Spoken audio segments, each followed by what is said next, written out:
Multiple stocks के बारे में। तो चलिए सबसे पहले हम लोग डिस्कस करने वाले हैं मदरसन सुमी के बारे में।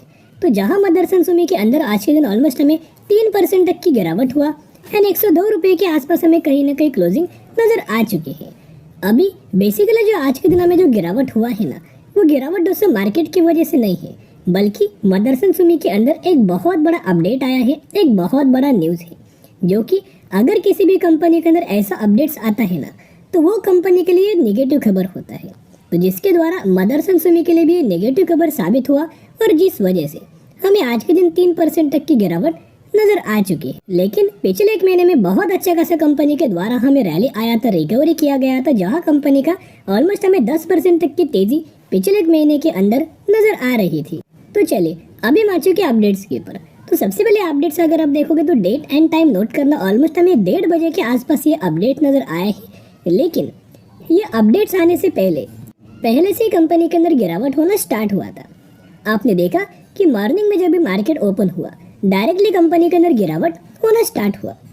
अभी आ चुके खबर के ऊपर, तो आप देख सकते हो सुमिटोमो में exit, Motherson Sumi hires banker for 10,000 crore deal, यानी कि सुमिटोमो के द्वारा ऑलमोस्ट हमें स्टेक 200 बेचा जा सकता है मदरसन सुमी के अंदर से, यानी कहीं ना कहीं कितने % का स्टेक बेचने वाले हैं। तो यहाँ आपको कंप्लीट अपडेट्स मिल जाएगा। देखिएगा, the promoter selling show no sign of slow down in new year 2024 as Japan's Sumitomo wiring system looks to sell its entire 14% stake in Motherson Sumi, यानी कि सुमिटोमो वायरिंग सिस्टम एक जापानीज बेस्ड कंपनी है, ऐसा बोल सकते हो। तो ये कंपनी क्या करने वाली है ना, मदरसन सुमी से 14% तक का स्टेक हमें सेल करने वाली है। तो जो भी कंपनी से पैसा जब भी बाहर जाएगा ना, तो भी कंपनी के लिए नेगेटिव न्यूज साबित होगा, और कोई 1-2% तक का स्टेक नहीं, 14% तक का स्टेक हमें बेचने वाले हैं। और कहीं ना कहीं करंटली जो कंपनी का मार्केट कैप है 71,000 करोड़ का है, और जिसका इम्पैक्ट हमें 10,000 करोड़ के आसपास नजर आ सकता। तो आपने दोस्तों सुना होगा, अगर कोई भी बड़े इन्वेस्टर्स के द्वारा, बड़े फंड हाउसेस के द्वारा अगर बहुत बड़ा इन्वेस्टमेंट आता है कोई भी कंपनी के अंदर, तो वो कंपनी के लिए पॉजिटिव न्यूज साबित होता है। लेकिन वैसा वर्षा जब भी बाहर दोस्तों बहुत सारा पैसा जाएगा, जब भी दोस्तों यही इन्वेस्टर माल अगर बेचते हैं, स्टेक सेल करते हैं, तो वो नेगेटिव न्यूज साबित होगा। लेकिन इसका मतलब ये नहीं कि ये कंपनी अभी डूब जाएगी, बर्बाद हो जाएगी। मैंने जैसे कि आपको बताया, मैंने आपके साथ मदरसन सुमी का क्लाइंट्स का डेटा शेयर किया था, जहां बहुत सारे कंपनी के क्लाइंट्स है, और ये क्लाइंट्स इसी कंपनी से स्पेयर पार्ट्स मैन्युफैक्चरिंग करके लेते हैं। तो जिसके इम्पैक्ट कोई कंपनी के बिजनेस के ऊपर नजर नहीं आने वाला। शॉर्ट टर्म में थोड़ा पैनिक हो सकता है, थोड़ा प्रेशर नजर आ सकता है, लेकिन ये प्रेशर हमें लंबे समय के लिए कैरी फॉरवर्ड नहीं होने वाला। जैसे हमें आज के दिन मदरसन सुमी के अंदर गिरावट हुआ, वैसे दोस्तों ये पॉइंट नोट करना कि आफ्टर मार्केट ऑर्डर लग चुका है। 3,374 क्वांटिटीज का एक बहुत बड़ा ऑर्डर हमें लगा हुआ है करंट प्राइस के ऊपर। तो कल के दिन बहुत ज़्यादा चांसेस ये है कि अगर दोस्तों मार्केट के अंदर अगर गिरावट होता है ना, तो हमें इसके अंदर गिरावट हो सकता है। लेकिन अगर मार्केट दोस्तों पॉजिटिव रहा, तो हमें मदरसन सुमी के अंदर अच्छी खासी रैली नजर आ सकती है, क्योंकि जो आफ्टर मार्केट ऑर्डर लगा है, एम ऑर्डर, वो कोई सेलिंग साइड के लिए नहीं है, बल्कि बाइंग साइड के लिए है। यानी कि जैसे कंपनी गिरावट के अंदर मिल रहा है, बहुत अच्छे खासे डिलीवरीज नजर आ रही है, और आज के दिन 40% तक के डिलीवरीज नजर आ चुकी है। तो जितने सारे हमें मदरसन सुमी के अंदर अपडेट्स हैं ना दोस्तों, वो अपडेट्स के बारे में हमने बात किया है। बेसिकली कंपनी पैरामीटर्स के अंदर अगर आप देखोगे, तो फंडामेंटली कंपनी बहुत ज़्यादा स्ट्रॉन्ग है। जैसे जैसे अभी आने वाले फ्यूचर में ऑटो सेक्टर बहुत अच्छा खासा परफॉर्म करेगा, वैसे वैसे मदरसन सुमी भी बहुत अच्छा खासा परफॉर्म करेगा। क्योंकि मार्केट के अंदर फॉर एग्जांपल 100% अगर ऑटो सेक्टर प्रेजेंट होगा ना, कार मैन्युफैक्चरिंग पकड़ सकते हो, बाइक मैन्युफैक्चरिंग पकड़ सकते हो, तो उसमें से 70 to 80% तक का जो मार्केट शेयर है ना, वो मदरसन सुमी होल्ड करता है, जो कि स्पेयर पार्ट्स के अंदर। तो ये बड़े बड़े कंपनीज क्या करते हैं, मदरसन सुमी को अप्रोच करता है, और मदरसन सुमी से ही एक अच्छे खासे स्पेयर पार्ट्स मैन्युफैक्चरिंग करके लेते हैं। यानी कि दोस्तों इसका बेनिफिट हमें मदरसन सुमी को मिलता है। कहीं ना कहीं आप देखोगे तो शॉर्ट टर्म के लिए हमें थोड़ा प्रेशराइज हो सकते हैं, क्योंकि स्टेक दोस्तों बेचने वाले, लेकिन ये इम्पैक्ट कोई लंबे समय के लिए कैरी फॉरवर्ड नहीं होने वाला। बिजनेस कंपनी का बहुत अच्छा है। चलिए अभी हम बात करने वाले हैं इन्फोसिस के अंदर।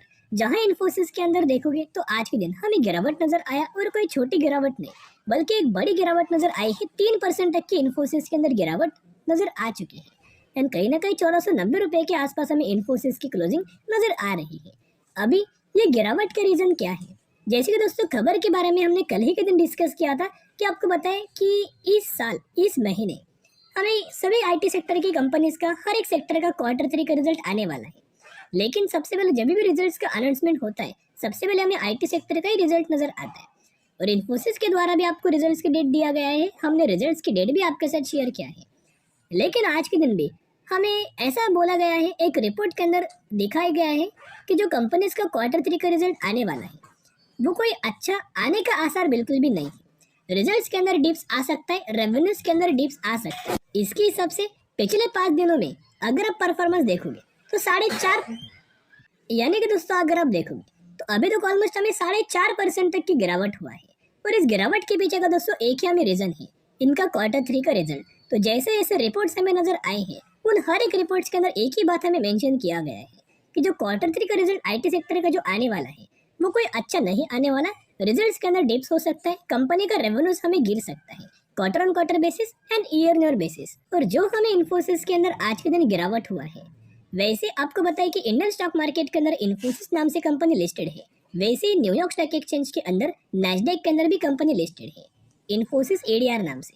तो जहां इसके अंदर भी ऑलमोस्ट हमें कल के दिन 2% तक की गिरावट नजर आ चुकी है। और ये रिपोर्ट अगर आप दोस्तों देखोगे तो हमें बहुत ज्यादा एनालिस्ट के द्वारा हमें मानना है कि सबसे ज्यादा हमें जो स्ट्रॉन्ग सेलिंग रेटिंग दिया गया है ना, उसके टॉप लिस्ट के अंदर हमें नाम दिया गया है जो कि विप्रो का। जहां विप्रो के अंदर ऑलमोस्ट हमें टॉप सेलिंग रेटिंग दिया गया है 46 के आसपास।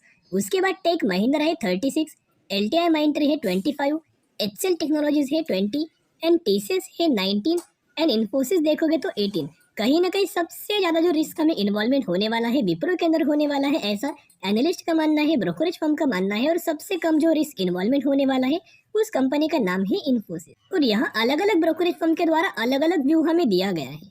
तो नोमोरा ब्रोकरेज फर्म का ये मानना है कि सबसे ज्यादा जो रिस्क हमें इन्वॉल्वमेंट होने वाला है वो विप्रो के अंदर होने वाला है, जो कि विप्रो का जो रेवेन्यूज होने वाला है वो 2 से 2.5% तक की गिरावट हमें इनके रेवेन्यूज के अंदर आ सकता है।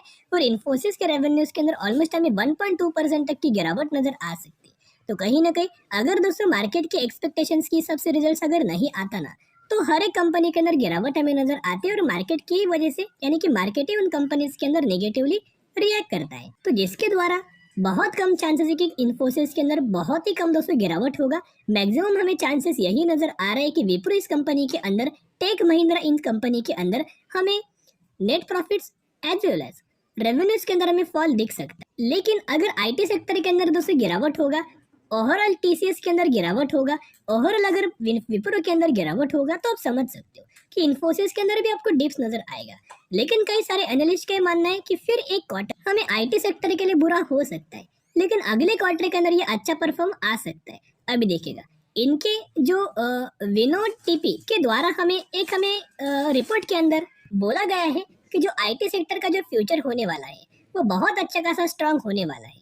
क्योंकि देखिएगा, while the future attention is on new demand emerging from technologies like generative AI, यानी कि artificial intelligence, machine learning and cloud computing, in segment के अंदर जो भी कंपनीज काम करेगा उनका बिजनेस बहुत अच्छा खासा ग्रो होगा। As well as new deals win by IT companies during 2023 in context to recent rally of the sector, IT में endure volatility in the short term.